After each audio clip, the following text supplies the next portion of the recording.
তোমার এই বিদায় আমাদেরকে স্মরণ করিয়ে দেয়, যদি তুমি বাঁচতে চাও তাহলে দেশ ছেড়ে তাড়াতাড়ি পালাও। আজ বাংলাদেশ এক নতুন কিছু দেখেছে। আয়োজন করে আদর যত্ন করে একজন মানুষকে হোটেলের মধ্যে নিয়ে তারপর ভাত খাওয়ানো হয়। সেই লোকটি জানতো না তার জীবনে এইটাই শেষ খাবার। খাবার শেষ হতে দেরি, তার উপরে ঝাঁপিয়ে পড়তে তাদের দেরি হয়নি। নির্মম ভাবে দুনিয়া থেকে বিদায় করে দেওয়া হয় সেই ছেলেটিকে। ওরা এই দুনিয়ার মধ্যে বেঁচে থেকে কি লাভ? সাজানো গুছানো সংসারের মধ্যে হঠাৎ করে তিনি তার মা বাবাকে হারান। তার শেষ একমাত্র ভরসা তার বড় ভাই, সে ওই দুনিয়া থেকে বিদায় নেয়। এরপর তাকে দেখভাল করার মতো যখন আর কেউ ছিল না, রাস্তার মধ্যে পাগলের মতো ছটফট করতে করতে ঘুরে বেড়ায়। মানুষ তাকে 2-4 টাকা দিত, সেটাই নিত। মানুষ তাকে খাবার দিত, সেটা খেয়ে বেঁচে ছিল। সবারই ধারণা এক পর্যায়ে ক্ষুধার জ্বালা না মিটাতে পেরে ঢাকা বিশ্ববিদ্যালয়ের হলের মধ্যে ঢুকে যায় খাবার খোঁজার জন্য। ওইখানকার শিক্ষার্থীরা তাকে চোর সন্দেহ করে তারপর তার উপরে ঝাঁপিয়ে পড়ে। এরপর ওই লোকটি বারবার বলছিল, আমাকে একটু খাবার দেন, আমি অনেক ক্ষুধার্ত। খাবার তাকে ঠিকই দেওয়া হইলো এবং সেটা খুব আয়োজন করে। চারপাশ থেকে ক্যামেরা ধরা হচ্ছিল। যেহেতু মানসিক ভারসাম্যহীন একজন মানুষ, সেহেতু বুঝতে পারেনি এটাই তার জীবনের শেষ খাবার হতে যাচ্ছে। একবার চিন্তাও করতে পারেনি সেই সকল মানুষগুলো তার উপরে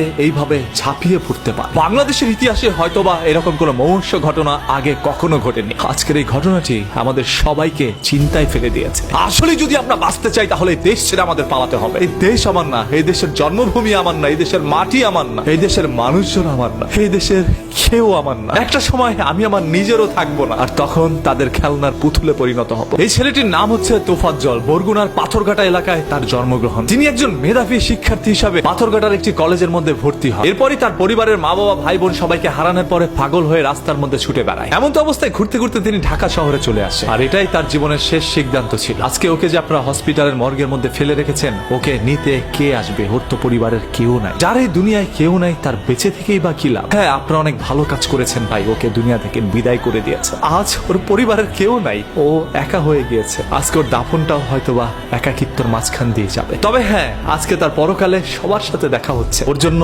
আপনি আমরা তো ওকে কিছু করতে পারি নাই, অন্ততপক্ষে সবাই দোয়া করি মহান আল্লাহ তাআলা ওকে যেন জান্নাতুল ফেরদৌস দান করেন। ধরেই নিলাম এই তোফাজ্জল একজন বড় অপরাধী, তবে ওর উপরে আপনারা যে অন্যায় অপরাধ করেছেন সেটা তার চাইতে বেশি বড় অপরাধ। একজন অপরাধীর বিচার করার জন্য যদি আপনি তার চাইতে বড় অপরাধ করে থাকেন, তাহলে আপনার বিচার করবে কে? আজকে দেশের আইন কোথায়? একজন সাঈদের বুকে গুলি চালানোর কারণে বাংলাদেশের সকল মানুষ একত্রে হয়ে বাংলাদেশ স্বাধীন করেছে। আজকে চোর সন্দেহে যে সকল মানুষগুলোর প্রাণহানি হচ্ছে, এদের জন্য এক সময় বাংলাদেশের জনগণ মাঠে নামতে পারে। আর বাংলাদেশের পরিস্থিতি খারাপ করার জন্য উপরের কোনো কুচক্র মহল কি কাজ করছে কিনা, সেটাও একটু খুঁটিয়ে দেখতে হবে। আজকে বাংলাদেশে যেখানে এই ধরনের দুর্ঘটনাগুলো হচ্ছে, সেটার পিছনের ছোট্ট ঘটনাগুলো রটানোর জন্য হয়তোবা কোনো একটি চক্র চক্রান্ত করছে। আমরা সাধারণ জনগণ সব সময় তাদের দাবার গুটি ছিলাম, আজও তার ব্যতিক্রম নয়। তবে জীবন দিয়ে যেন কারো ভাত খেতে না হয়। আপনি যদি একজন বাংলাদেশের সন্তান হয়ে প্রতিবাদ করতে পারেন, তাহলে মনে রাখবেন বাংলাদেশের সন্তান আমি নিজে। প্রতিবাদ আমরাও করতে চাই। যেখানেই হবে অন্যায়, সেখানে অন্যায়ের বিরুদ্ধে অবশ্যই প্রতিরোধ গড়ে তুলব। Because we are protesters, so save green, save Bangladesh